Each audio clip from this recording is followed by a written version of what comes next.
Nimini Tchaniru, gardien remplaçant lors de cette Coupe du Monde, le portier togolais a arrêté sa carrière en 2011 après une dernière saison au Stade malien. Kodjovi Dodi Bilale. Le destin du portier togolais a été foudroyé un après-midi du 8 janvier 2010 lors de l'attaque subie par le bus des éperviers dans l'enclave de Cabinda. Gravement blessé au cours de cette attaque, il est obligé de quitter le football. Il s'occupe désormais de projets en faveur de la jeunesse et d'agriculture. Il a reçu le 7 janvier 2020 le prix spécial de la CAF. Kossi Agassa. Le gardien emblématique des éperviers du Togo pendant près de 2 décennies a définitivement déposé les gants en 2017 à l'issue de la Coupe d'Afrique des Nations. Il occupe aujourd'hui le poste d'entraîneur des gardiens dans le staff des éperviers du Togo. Daré Nibombe. L'ex-défenseur des éperviers a arrêté sa carrière en 2015. Il s'est désormais lancé dans une carrière d'entraîneur. L'ex-défenseur d'Al Nassr a récemment obtenu son diplôme d'entraîneur UFA-A et il officie actuellement dans le staff de l'AFC Tubize en D2 belge. Jean-Paul Abalo. Le capitaine des éperviers du Togo lors de cette Coupe du Monde a raccroché les crampons depuis 2008. L'ex-défenseur d'Amiens a également embrassé la carrière d'entraîneur. Il est le sélectionneur des éperviers locaux et le sélectionneur adjoint de l'équipe nationale A. Kwame Agbo. L'ex-milieu défensif de la JOCR, adjoint comme son capitaine, a arrêté sa carrière depuis 2008 après une dernière expérience en Finlande. Eric Akoto. Le défenseur central né à Accra avait eu en 2014 des ennuis avec la justice autrichienne pour trafic de drogue. Richmond Forson. Le milieu de terrain togolais qui a évolué dans les divisions inférieures en France a lui aussi mis un terme à sa carrière en 2012. Ludovic Assemoissa.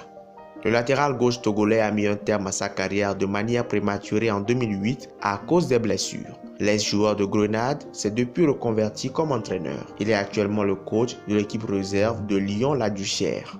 Afo Erassa. L'ex-milieu de terrain togolais a mis fin à sa carrière en 2017 après une dernière expérience à l'AS Belfort Sud. Franck Achou. L'ex-défenseur des éperviers a aussi raccroché les crampons depuis 2011 après une dernière expérience en Iran. Il s'est reconverti en tant qu'entraîneur. Son dernier poste d'entraîneur était au Oluwen FC en Belgique. Assimiou Touré. Très jeune lors de cette Coupe du Monde, le défenseur togolais n'a pas encore raccroché les crampons. Il évolue désormais au FC Leverkusen en Allemagne. Emmanuel Adebayor. La légende du football togolais n'a pas encore raccroché les crampons. S'il a mis un terme à son parcours en sélection nationale, il évolue depuis février 2020 au club Olympia du Paraguay. Mais depuis quelques jours, il est de nouveau sans club. Yao Aziaoun. L'ex-milieu de terrain togolais a raccroché les crampons en 2015 après une dernière expérience au FC Concordia en Suisse. Thomas Dosevi. L'ex-avant-centre des éperviers du Togo a raccroché les crampons en 2015 après une dernière expérience à Dunkerque. Reconverti également entraîneur, il a été coach des U19 de Boulogne. Mamam Cherif Touré, le milieu de terrain togolais a pris sa retraite depuis 2009 après une dernière expérience au Mouloudia Club d'Alger. Adekami Olufade, l'ex-attaquant des éperviers du Togo a raccroché ses crampons en 2011. Il est devenu depuis entraîneur et a exercé à plusieurs reprises en première division togolaise. Alexis Romao, l'ex-milieu de terrain togolais continue par évoluer au haut niveau. Il vient de boucler une nouvelle saison au stade de Reims en Ligue 1. Il a en revanche mis fin à son aventure avec les éperviers. Yao Junior Senaya. L'attaquant togolais a définitivement raccroché les crampons depuis 2011 après un passage aux Émirats Arabes Unis.